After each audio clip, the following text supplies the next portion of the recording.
So Nidoqueen is a poison type like I mentioned, but it's not just poison, it's also ground.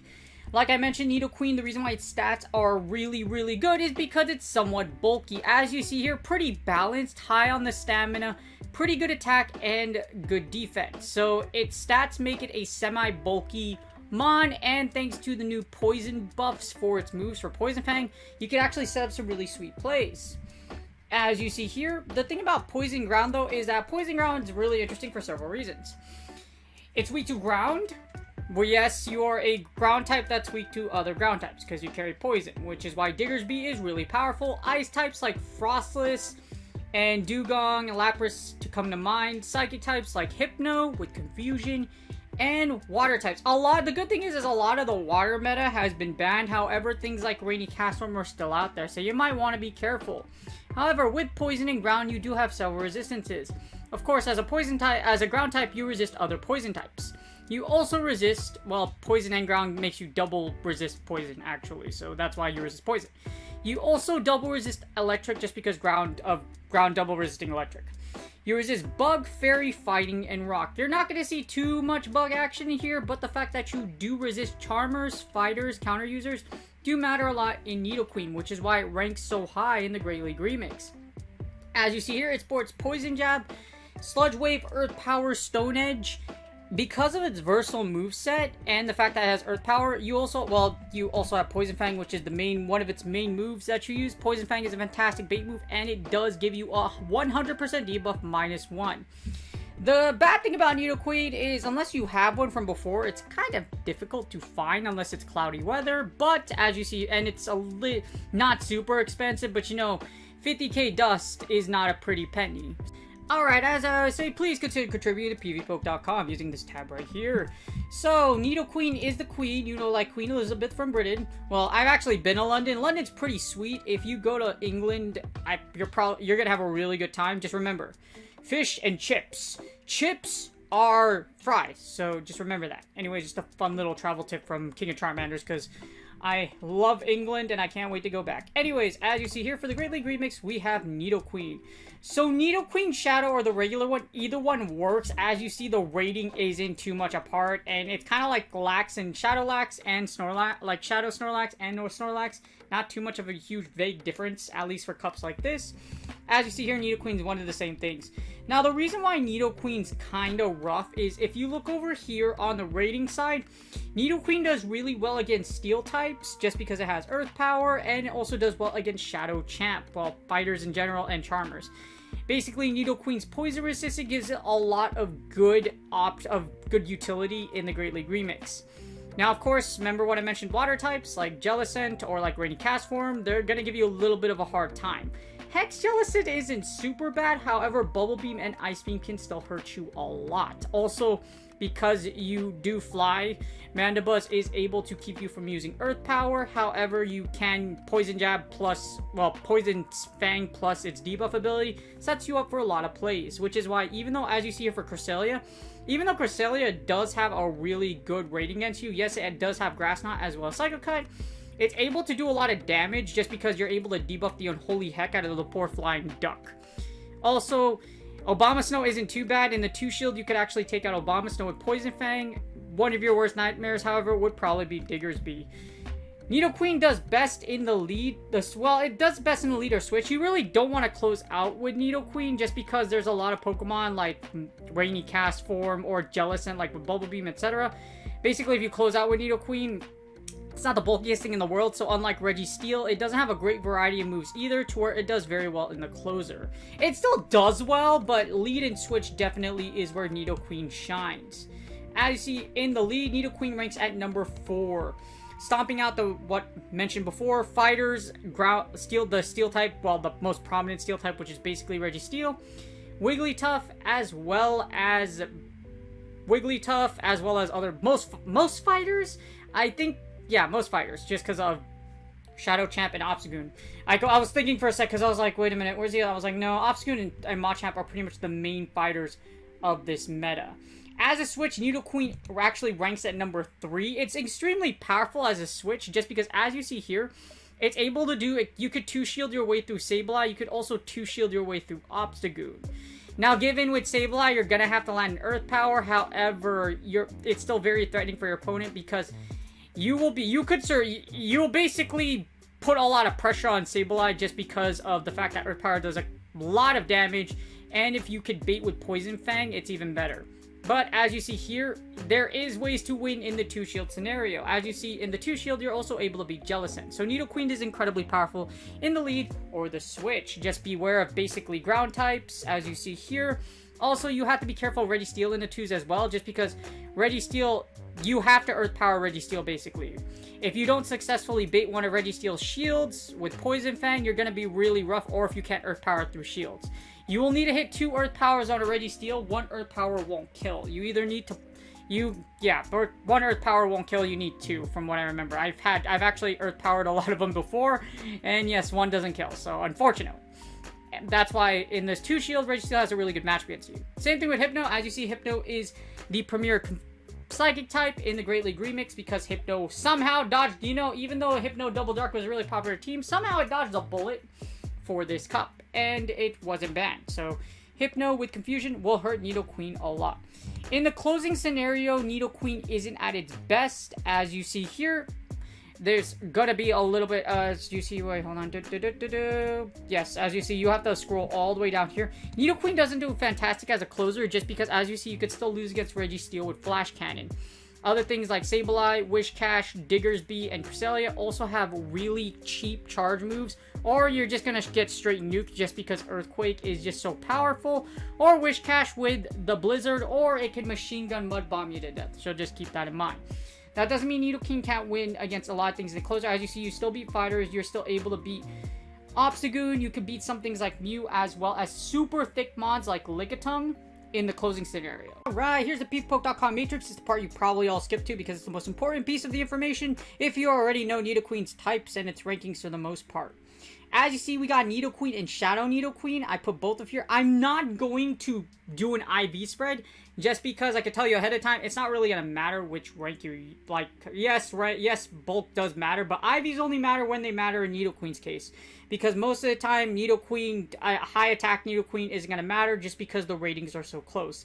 So just use the highest rank you possibly can get. As you see, we have the 2-shield scenario. We're going to hit battle.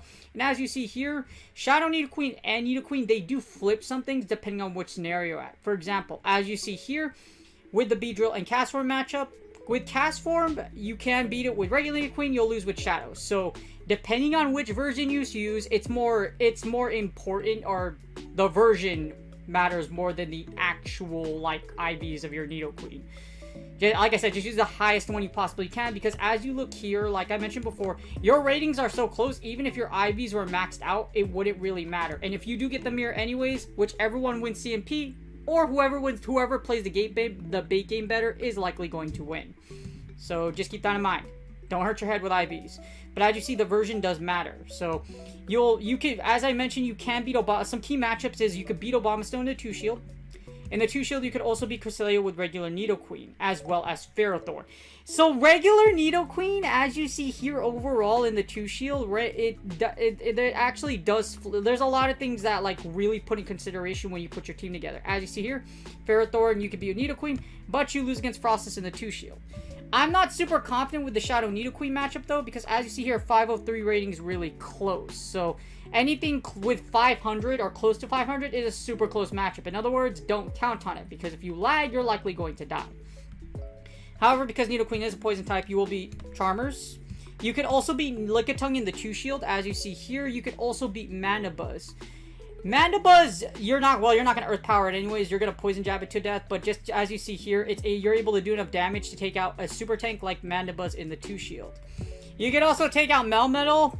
Just keep in mind that you're going to have to Earth Power it at least once. Yeah, you're going to have to Earth Power it, but you do resist Rock Slide and Super Power, so that's why you have a very high rating. You also do very well against Mew, Munchlax, Alolan Ninetales. I mean, not Alolan Ninetales. Alolan Ninetales is banned, but regular Ninetales, as you see here, you do very well. as well as Obstagoon, Pidgeot, etc. High damage mons will give you a problem in the 2 shield, however. Like you see here, Berserker, because it basically Ghost and Steel types, which is why Berserker and Sableye do beat you in the 2 shield. Wishcash also well, Ghost, Steals, and Ground. So basically anything that resists poison is going to give you a hard time, which is why Wishcash, Sableye, Berserker, of course, other Nidoqueens, other Nidoqueens, whoever wins CMP. Jellicent, Hypno, just because Psychic does beat Poison. And of course, Diggersby and Dugong. Dugong because of Ice types, of its Ice type attacks. And of course, Drifblim. Well, Drifblim is probably your worst nightmare. Drifblim is probably the one thing you don't want to see, just because it resists, it pretty much walls you. It's going to resist Poison Jab. It also resists Earth Power, as well as, that's why you have a terrible rating. You're going to die against Drifblim 90% of the time. Now that's a 2 shield, but as you see, Nidoqueen is still a very powerful lead. As you see, you beat a lot of top Metamons with Nidoqueen and Shadow. Just keep in mind, like I told you, some key matchups do flip. The regular version overall does flip more relevant matchups than the Shadow one does. Not saying the Shadow one's bad, just saying like if you see the Shadow one, make sure you take a look at this matrix again, because there are some matchups you will win and lose against depending on how the battle goes. In the 1 shield, things get progressively different. As you see here in the 1 shield, the Shadow Nidoqueen loses effectiveness against a lot of things like Beedrill, Sunny Castform, as you see here. You will convincingly lose against, unfortunately, Obama Snow and Rady Castform will destroy you, just because in the 1 shield, without that extra shield, Weather Ball Weather Ball does a ton of damage against you. Basic justification. As you see here in the 1 shield, Nidoqueen drops off a lot, which is why you don't want to use in the zeros. The lead and the switch are its primary positions, as you see here. You also lose a few matches. For example, like with Shadow, you could beat Manabuzz. With Shadow, you could also beat Ferrothorn. And you could beat Cresselia. But that's flipped upside down when you have Nidoqueen in the 2. So 2 and the 1 shield is a very different, as you see here. Again, best use Nidoqueen as a lead or switch, as you see here, because of that fact. But the good thing is, as you see against Berserker and Sableye, in the 1 shield, you are able to beat them with regular Nidoqueen. So as you see, regular Nidoqueen in the 1 shield has far more utility than Shadow does. In certain matchups, because as you see here, there's a lot of things that flip.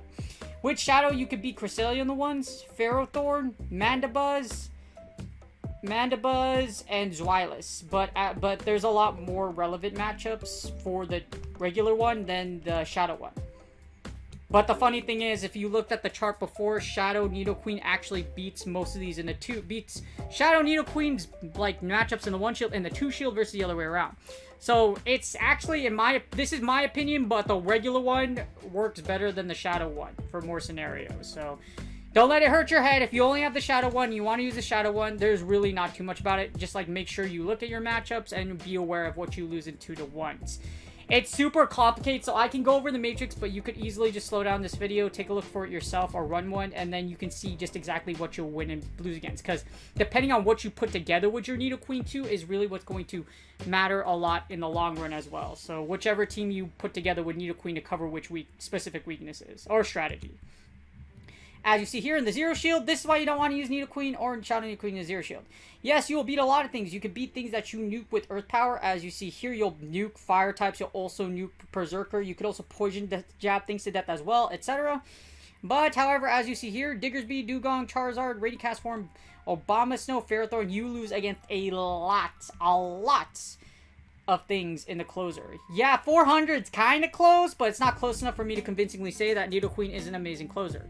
Try to keep it with shields, or make sure that you can get a nuke move off on things that it's weak against, like, for example, Surfetched.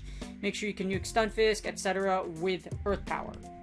With shield advantage, however, Nidoqueen's fortune turns upside down. As you see, with shield advantage, you pretty much beat a whole bunch of different matchups with the exception of Ice types, Diggersby, and Drifblim. So basically, if it does resist Poison Jab or Earth Power, don't bank that you're going to beat it in the 1 to 0s, as you see here.